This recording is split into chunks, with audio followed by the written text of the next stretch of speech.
Welcome to Lykken on Lending, the podcast that dives deep into the heart of the mortgage industry. Your host, David Lykken, bringing you the latest insights, trends, and updates from the world of mortgages.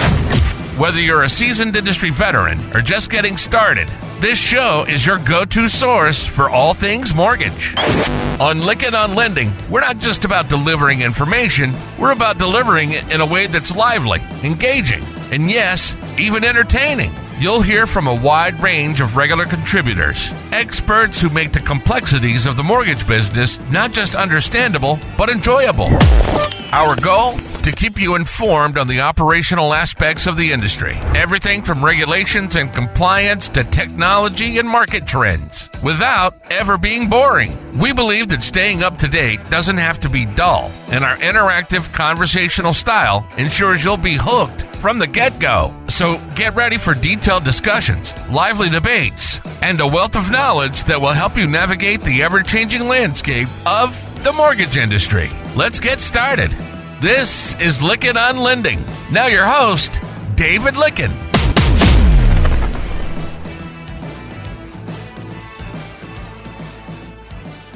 Listeners, we're in for a real treat today because we get to talk to Mark Fleming, a celebrated economist.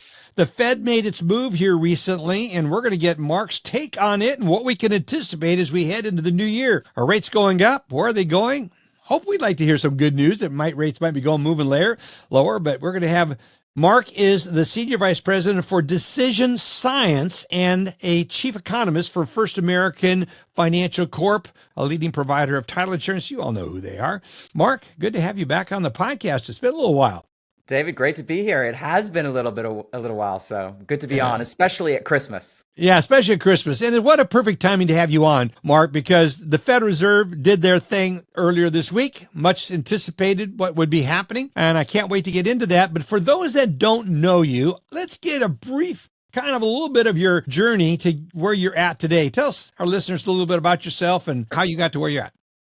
I started down this journey in graduate school. I was studying economics at the University of Maryland outside DC, where I live now, and working on land use change and property valuation models, what we know as AVMs, early versions of those many years ago. I'm not going to tell our listeners how long ago that was. And that led me to a path of working at Fannie Mae. And so I learned mortgage finance and property valuation and AVM types of work there.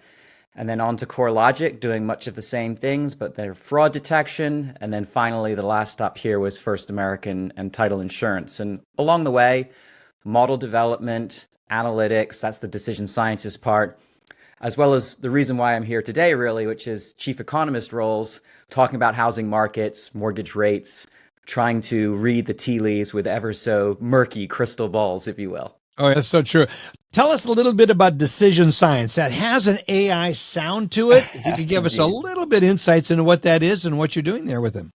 Yeah, decision science the label says it all. It's about the development of machine learning and AI type models for the simplification, the automation, the risk analysis of the things we do at First American. A lot of title automation related work, risk modeling work. That's from my Fannie Mae mortgage days. And we thought the name decision sciences was good because all these monikers change. I laugh because in many ways, AI has been around for 40 or 50 years. It used to be called statistics. Right? Oh, yeah. And I've been a data scientist for longer than the term data scientist existed. That's called a statistician. But the tools are so much better. Over the last 25 years of doing this work, it's getting just easier and better with all the cloud computing and everything else. So it's really fun. And you also have two other designations that I would add behind your name is RGG and our really great guy and a really smart guy. So I'd put those two other designations. So I'm really excited to have you here. And I wanted to start off by getting your takes on the new Trump administration, especially some of his cabinet picks for finance to begin with. What's your thoughts? Treasury, all of them? It will depend, right? Who's in those chairs is obviously important. The last administration, people didn't necessarily last very long in many of those chairs. So those might be revolving doors. I think the broader piece, and that's going to get into our conversation about the Fed and mortgage rates, is more generally what kinds of policies will actually come to bear. There's a lot of talk about what possibly might happen, but more importantly, what actually happens and its influence, obviously, on inflation and therefore on the decisions that the Fed is making. And that's honestly why I think, in part, the Fed changed its stance for 2025 in its meeting earlier last week. Yeah. Explain the change in stance. If you could give us a little background for our listeners on that, please. Sure. So in September, they released their summary of economic projections along with a rate cut of 25 basis points.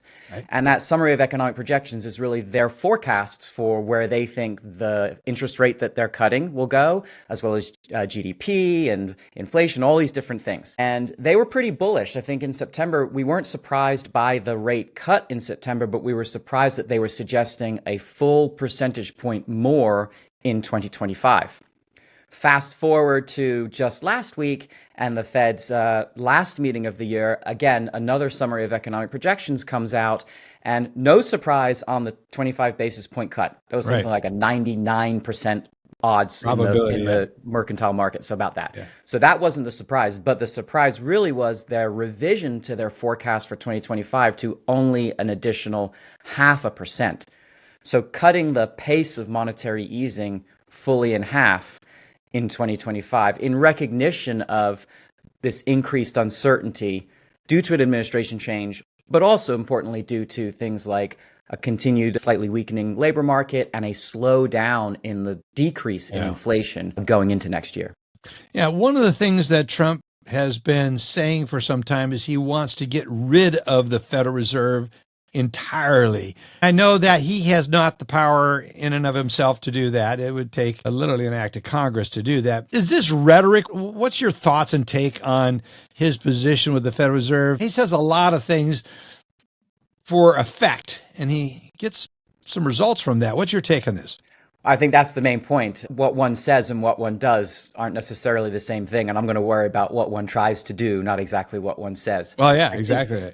Jerome's answer when asked in a meeting, if Trump asks you to resign, will you? His answer was one word, and it was no. Exactly, yeah. A little defined in there, yeah. And the follow-up question was, if he tries to make you, do you think it's possible that he can make you? And the answer was also one word, and it was no. However that were to happen, I think it's also interesting to understand that a little bit of a history lesson about the Fed is actually a relatively modern institution within the U.S. government. It was formed in the 1920s.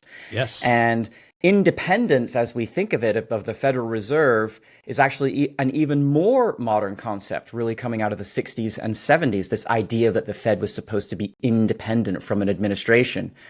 And there's no law that says they have to be independent. It's sort of customary and practice across many different administrations over recent history, but it's not a legal concept that necessarily binds that concept of independence.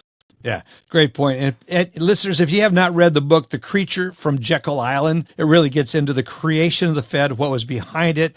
It's a thick read. It's a great read. I've got it right up here. Griffin wrote it. It's a great book. I recommend it. I'm just was looking at it up here on my shelf. But I think there's a lot of discussion about what it is. But we need to proceed on the case of the Federal Reserve, and Powell is going to be continuing. So we pay attention to what they're saying. So give us what your forecast is, or what you're anticipating in the new year for us. What do we have to look forward to?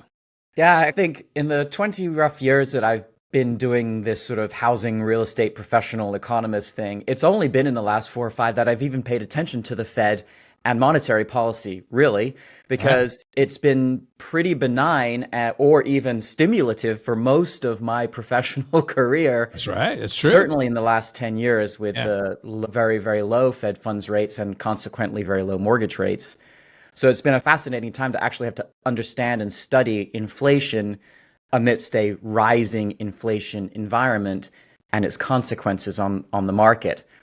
I think looking ahead to 2025, we're in a very interesting situation where certainly now, after last week's meeting, it doesn't seem like mortgage rates are really going to go much of anywhere from where they are already. We're talking a mid 6.5% mortgage rate. 10-year Treasury might go up a little bit, down a little bit, but we're not going to significantly move mortgage rates from where they are for most of 2025, I expect. We might get lucky and get a little closer to 6 by the end of the year. Yeah, I've heard some people talking that we could see the high 5s, possibly. What are the factors in your mind, Mark, that are going to push interest rates lower? We've been looking at global geopolitical events globally, and typically that's resulted in a flight to quality, which has driven rates down, but that we've seemed to have broken from that. tendency here recently. We've seen a lot of geopolitical instability in different parts of the world, and yet we haven't seen the flight to quality that we normally do.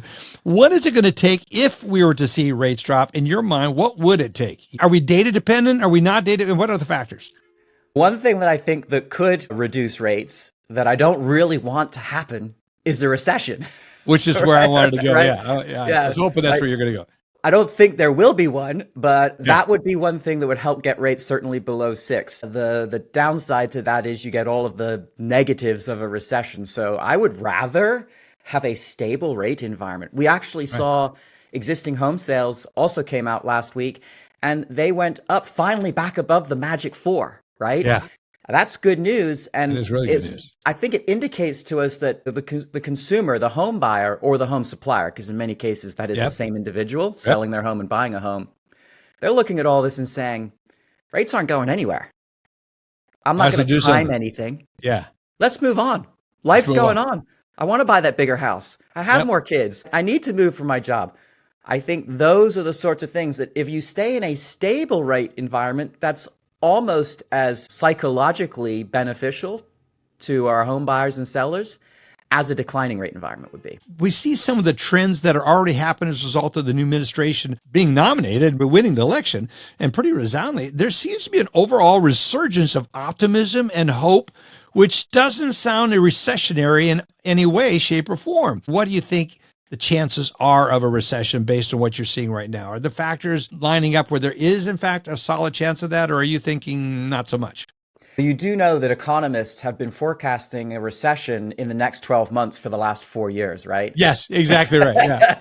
Yeah. So to some extent, we're not really good at this. Yeah. That said, I don't see anything that would suggest a recession is coming. There's not a lot of weakness in the labor market. In fact, if anything, it's a little bit too strong still, ever so slightly. GDP growth is still strong. The only weak area is in consumer spending. We do see some distress beginning to pick back up in credit card delinquencies, auto loan delinquencies. But that's really one of the few places where we see any distress in the economy. And therefore, I think odds on going into 2025, certainly as the Fed is continuing to even modestly reduce rates, that balance and that soft landing that they were so ever hopeful to achieve, I think is quite achievable. That is quite achievable. I actually agree with you, which is not surprising. I'm thinking of your comment about how predicting a recession within the last 4 years. I mean, within 12 months, it has been predicted over 4 years. Reminds me when Doug Duncan, you and I were sitting at a table. It was one of Tony Moss's events of America Catalyst, and you and I were sitting there at the table, and Doug comes over. Doug Duncan of the Fannie Mae at the time, now retired, sat down. He said, "You mind if I join you?" I said, "Great, another economist." He says, "Yeah, there's 2 economists. That means we're going to have at least 3 or 4 different opinions." Exactly. And so Doug's always got so many great sayings. I am really looking forward to what I think housing is going to be resurgent, but we're still stuck with this stubborn supply issue. What is it going to take in your mind? Is it just an attitude? It's time to move forward and start moving up or doing whatever we're going to do, move up, move down. Is that really what it's going to take? I think there are 2 issues with the housing market. One is by our own doing in recent history with rates, and the other one is much longer run. So we'll start with the other one first. Yeah, let's start with the other one. Yeah. That is, we've not been building enough housing. I'm not talking about homes for people to buy. I'm talking about rental units, any kind of shelter in the form of owned or rental. We've not been building enough of it for at least a decade. Now, there's wide variation in the estimates, but it's all in the terms of millions of housing units short relative to household formation. And keep in mind, every year we form roughly 1 million or more households.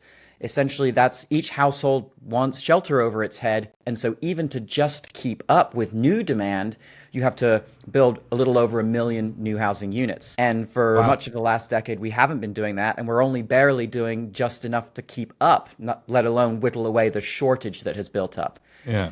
Not rocket scientist economics here, like a good in short supply relative to demand and the price goes up. Yep. Probably see much relief on that, which means we have to have growth in incomes to be able to afford the homes that we're going to have. To be able to afford that shortage, but it doesn't go away because every year 1 million more new households show up wanting that housing. Like, how do you catch up on something. This is not an optional good, right? Housing is not No, an it's optional good. So no, but we this is have an to make area enough of it.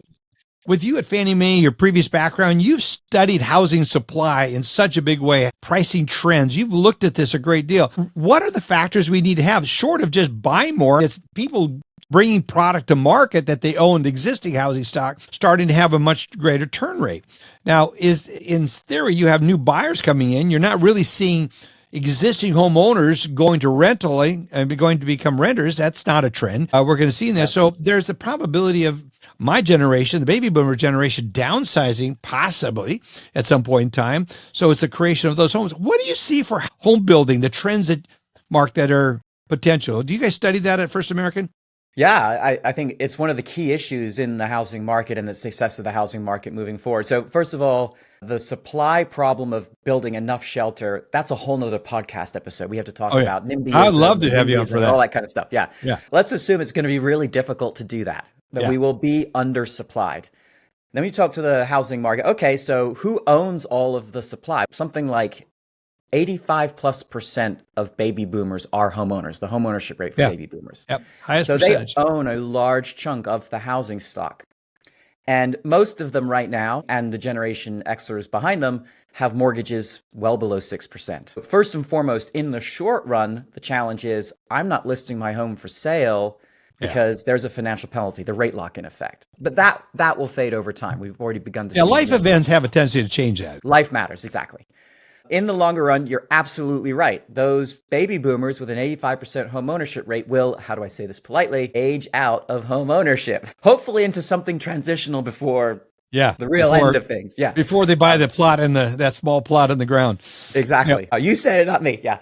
But what we're finding is, and that happens to every generation, right? The silent generation has largely aged out of their home ownership years. The problem is baby boomers are healthier, wealthier, and wiser. Yeah. Than any generation before them. And that allows them to stay in their own homes for longer. It is just beginning, and with all demographic things, it moves slowly. Right. But for the next 10 to 12 years, we do expect a large amount of housing to be made available in the existing market as baby boomers age out. But keep in mind, we still have that underpinning problem of if we're not building enough to keep up with the new demand, even though we're still going to be living with this shortage for a long time. What do you see as far as building trends? I have a friend of mine, Kevin Cottrell, which I'll be meeting with over the holidays. He lives in Florida. They have invested in a Brick is the name of a new building company, and they're manufacturing. It's not manufactured housing in the traditional sense of what we think is manufactured, but it's manufacturing a really well-built home. In this case, it's a hurricane-rated, pretty high-rated hurricane strength in this home. So it's not a typical manufacturer. We used to call them tornado magnets up in Oklahoma. That's not that type of thing. They're well-built, steel construction, and they're oftentimes modularized. That's a trend that I'm seeing. Well, at least one company's looking at a new way to create lower cost, the cost per square foot from a construction standpoint lower, but yet having a good quality. Are you seeing trends like this? Yeah. What are you seeing out there? The Economist wants to say, you're talking about productivity and how do we change productivity of construction? I talked to one builder a few years ago, and he said the greatest invention in home building in the last 40 years was the pneumatic nail gun. He goes, but the problem is I still need someone to point and shoot it. I see. Yes, exactly. Productivity growth in home construction is negligible over the last 20 or 25 years, as opposed to many other industries which have experienced significant productivity improving enhancements. If you think about it, we still generally build homes the same way we did for 40, 50 years ago. The pneumatic gun sped it up a bit. But the other thing is the labor issue, especially when you look at immigration. Exactly. If we truly deport some of the illegals that are out here, that are on the roofs, putting up roofing and putting on sheeting around these homes right now, we could have another supply issue, and that's the availability of laborers to build the houses. The construction industry is being hit from all sides, right? Yeah. I agree with your friends trying to find ways to modularly reduce the cost and increase the productivity of construction, and that will help. That's only one of the ways in which it will help. It will make housing more affordable, but you still have to be able to buy the land. Someone has to let you buy the land. Literally, it seems in many parts of this country, it's very difficult to get your hands on the places to build in the first place or to build at the density that would be beneficial. You've got labor cost issues, shortages of labor. You can pay more, but if you even exacerbate the labor shortage, as you suggest might happen next year, then you either have to pay more in terms of wages for the people there, or you won't be able to build as much. You're trying to bid the builder or the construction worker away from your colleague. It's a zero-sum game for the industry, right? There's only so much to go around. The headwinds for this industry, for the building industry, are pretty significant when you look at even input costs have gone up. Lumber's more expensive. By the way, we do get a lot of our framing lumber from Canada. Oh, interesting. That's true. If we do the tariff, I'd be talking about that. So there are already challenges to builders being able to build affordably, and looking ahead, it's not that they're necessarily going to get better. In fact, there's risks that it might get worse. It might get worse, which goes back to there's no real silver bullet for the housing supply issue right at this point, other than what might spur it on is the lower rates. And what you already have said, pretty likely we're going to be in the sixes, possibly with the bullish economy. We could find ourselves in the low sevens in 2025. And that's going to be creating quite an interesting environment where we're at.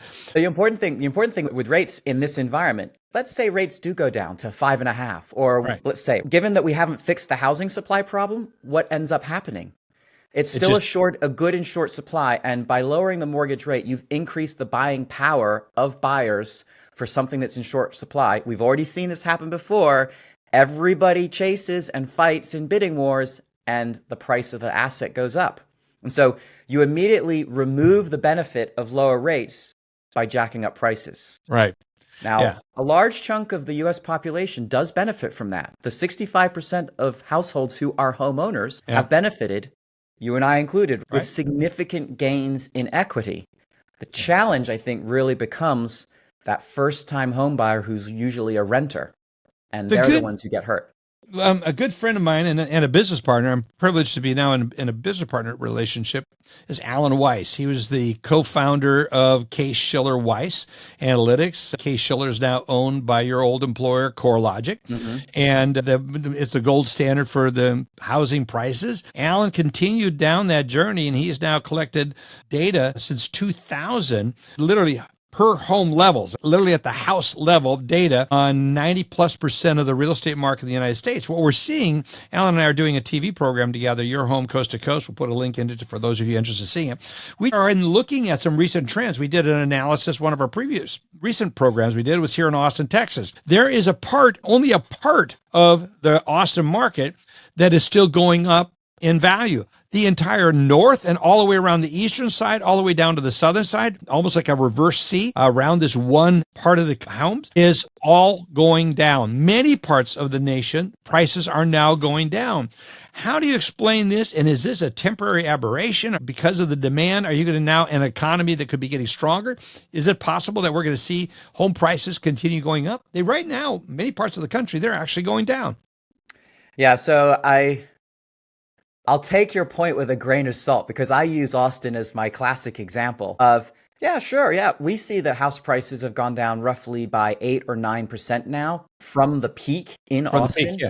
According to our data, and there's lots of different indices out there, so the actual numbers are often different, but qualitatively we all find the same thing. So yes, prices are going down right now in Austin. But between the beginning of the pandemic, when you start in February of 2020, right before the pandemic started, to the peak of Austin prices increased by almost 70%. Right. So a pullback. Up 70, down 8. That's like saying I bought my Google stock for 100. It went up to 500. Now it's worth 450. Yeah, I just lost $50 on my Google stock. I'm so frustrated. No, you didn't. You've massive growth. Yeah. I just went out and bought some XRP. I wish I would have bought it yesterday, but I'm looking at the growth of that from 52 cents on up to almost $3. Now it's back down into a range. I mean, look at this. What's going on overall in the house prices? I want to focus your thoughts now to those that are listening. It says, how should I plan my business? You've already told me, Mark, I'm thinking my listener, who is a lot of originators in this audience that we have, are saying, you've already told me probably not going to see 5s. Most likely we're going to stay pretty stable. What would you be saying should be their focus going into 2025? You certainly have to look to the first-time home buyer. Right? Yeah. In a stable rate environment where most existing mortgage holders have mortgages well below the current level, you're not going to get refinance business, right? That's hard to come by. One exception to that would be home equity lending or HELOC lending. Because remember all those existing homeowners in Austin who made 70% in appreciation on their home and don't want to move because of their low rate, and also don't want to give up that low rate on their primary mortgage, but they still do want to do a renovation in their home. That's right. So home equity and HELOC lending is a key there. And then again, because people are less inclined to move, there's less purchase activity. There will be more purchase activity than this year. We think overall existing home sales will moderately go up above 4 million and stay above 4 million compared to the 3.7 or 3.8 earlier this year. So you'll get a little bit more purchase business among existing homeowners. But the real key is the first timer. There's probably a large amount of pent-up demand amongst renters who want to become homeowners now. The question is, how can we find ways to make housing affordable for them? And I would suggest, because I'm talking to the mortgage lending community, let's not find ways like we did in the subprime boom, the 328s and 327s. Those are the crazy loan programs that we had back then. That didn't work out so well, but we have to find ways to make it more affordable or help them with their affordability challenge. But it's the first-time home buyer is the customer. Yeah, is there room for programs where I'm thinking back of the FHA GPM mortgage back in the old days? I'm dating myself. I'm over 50 years in the mortgage industry. You look at the graduated payments that are out there, some of the options. You look at builders doing buy downs, clearly buying down the rate and doing 5-1, 7-1 buy down for a period of time. What do you anticipate seeing as far as innovation in product? I think we don't necessarily need to innovate in some of the products that we have as much as make people aware of the benefits of those existing products. I think there are two obvious places. First is in the down payment. And what do I mean by that? People still think you need to put 20% down in order to buy a home. There have been low down payment first-time home buyer programs, 3 or 5% for decades. People don't know about them. That's right. That's so really that's the good. First Great step. point. Great point, Mark. The second one is, and I'm going to laugh because I fall prey to this one too, is why does someone get a 30-year fixed rate mortgage, particularly on the first home that they buy, when I'll bet you 99% likely odds that they will not live in that first home for the next 30 years? Yeah, very likely. Very likely. Name one person has. Yeah. So why pay the premium of a 30-year fixed rate mortgage rate when you could get a 5-1 hybrid ARM or a 7-1 hybrid ARM with a slightly lower rate? It's still fixed for 5, still fixed for 7. That actually matches my what we call tenure length much better. Very good point. But you know what? When I bought my first home, I got a 30-year fixed rate mortgage. Yeah. Because we don't like the uncertainty. But if we could encourage the option of and explain you still get it for a fixed period of time. Especially for first-time home buyers. Especially for first-time home buyers. They're usually buying a little more conservative. They're not getting out ahead of their skis too much. So they want to make sure that the home they buy, they can keep and move up. That means they will be moving up, most likely 5-7 years. So why not take advantage of the lower rate of that? I think loan officers need to do it. The other point you're really bringing out is so important. How many first-time home buyer programs are out there that are not well published or that you have not taken loan officer the time to study? That is such a good point. Yeah, and there are a number of elements of sort of the consumer doesn't understand. I get it. This is confusing. You don't do it very often, right? We don't buy homes like we buy milk every week at the grocery store. So I think there's great educational opportunities for that first timer to bring them into the market. Yeah, so much. Oh, man, I love talking to you. Every time I have you on the podcast, I'm going, I got to have you back. And I want to have you back at least 6 times this year in the new year talking about these issues because you're very articulate on them. I want to go to Scott Turner, the new incoming HUD director. Any data points you have on him? Got any sense of what we can anticipate if he gets confirmed as the new HUD secretary? No idea. But more importantly, if you think about regulation of housing, it's not just HUD. In fact, it might even be more so the CFPB, the FHFA, the regulator of the GSEs, and FHA. There are so many regulatory institutions that have an influence on housing. So it's not just about HUD, it's about all of them, which can make things more challenging, honestly. But I think at the moment, organizations like FHFA, the regulator of the GSEs, and the CFPB, they may exert a lot more influence in the next couple of years in the housing market through some of the planned initiatives there. Which begs the question, going back to more before we started with this new administration coming in, the last time there was some talk about privatizing Fannie and Freddie. I'm not for that personally. I like the system we have, yet there's a lot of potential for that to happen. Your thoughts? Yeah, we've been around a long time. Do you remember the Corker-Warner bill? Oh, yeah, Do absolutely. you remember? They've been trying to privatize or bring the GSEs back out of conservatorship since I think roughly 2012, I suspect. I agree. The last administration, FHFA under Mark Calabria, there was a big push to do that then, and likely there will be a big push again this go around. Maybe it'll happen this time. Yeah. But I look at some of this and say, what is the most important thing day to day is the plumbing of the TBA markets and sort of the execution of the ability to know when you originate a loan, you'll be able to sell it to the GSE and from the TBA market, what rate you're going to get and all of that efficiency. I would simply point out that when the GSEs were taken into conservatorship, that plumbing worked seamlessly through the transition.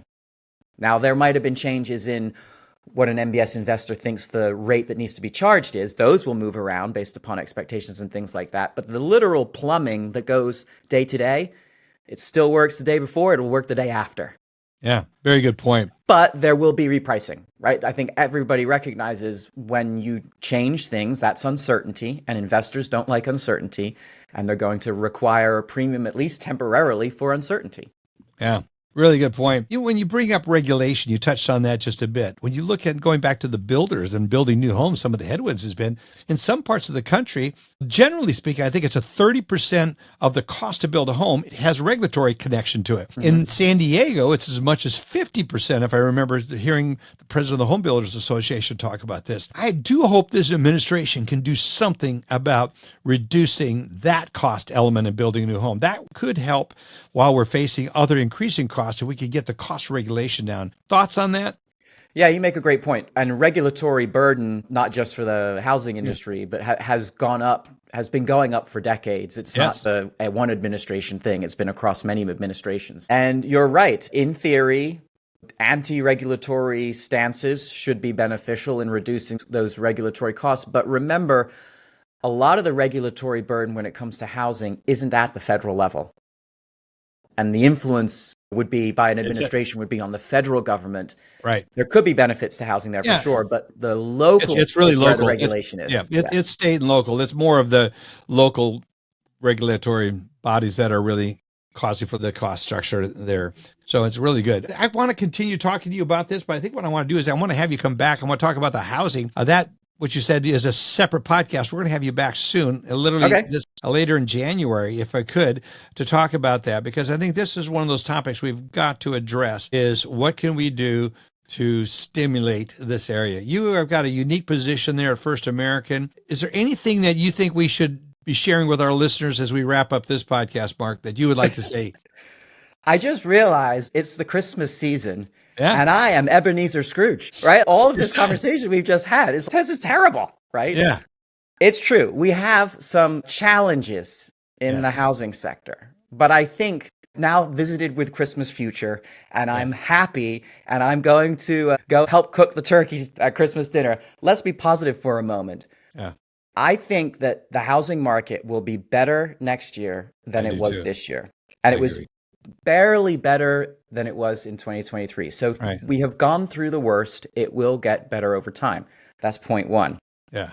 And then more broadly, I think really simply, and this is why I love being in the housing market, you can't outsource it. No. And everybody needs it. And everyone needs it. Yep. And those are the long run fundamental underpinnings of why we in the mortgage finance industry have a good job, because you can't outsource it and everybody outsource it. I think you've really brought out some great points on this podcast interview, some things that I think it's first-time home buyer. There's going to be a surging opportunity. There are going to be refinances going on. We're probably dealing in this interest rate where we're at right now in the sixes. Get used to it, but at least it's stable. Stability. And that's pretty normal by any historical standard as a 6% mortgage. Right. Exactly. I remember when I started 50-some years ago. We're just thrilled to have the rates where they're at. We should be having that attitude. But then we look at the first-time home buyer, some of the creative programs, and then the first-time home buyer programs for the down payment assistance that can be out there. It's going to be those that really are going to do their homework, Mark, that are going to succeed. They're going to get innovative and get caught up and agree that and see the opportunity and seize on those rather than just running. As the last refinance movement really ruined a lot of mortgage lenders. It became order taking. It's going to have, you can get out and work for it, but it's there for the getting. Yep, absolutely. So Mark, so good to have you here. I really appreciate you taking time to join us. For those that want to follow you, you guys publish a podcast as well. You publish regularly. How can we hear more from you in addition to having you back soon? Sure. So firstdam.com/economics. That's where we host a blog and our podcast there. Of course, you can find our podcast. It's called Reconomy. We're very inventive with our name. Love that. Reconomy. Yeah. On any of your podcasting platforms, we put it out every other Thursday, 10, 15 minutes tops. We have a lot of fun. If you like 80s music and dad jokes, then this is the housing podcast love it for you. Yes, yeah. We'll put a link, listeners, to this podcast. It's something you need to listen to. It is so much information, but it's also really fun to listen to. I love it. Really I'm glad you do. And thank you, David. This has been awesome. I can't wait to come back on and talk more in the new year. I can't wait. I'm looking forward to having you on. Thank you. Thank you. You've been listening to Lykken on Lending. Our passion is to bring you the latest insights, trends, and updates from the world of mortgages. So on this show, if you're a seasoned industry veteran or just getting started, it's your go-to source for all things mortgage. We hope you've enjoyed the show. We'll be back soon. Take care, and we'll see you next time on Lykken on Lending.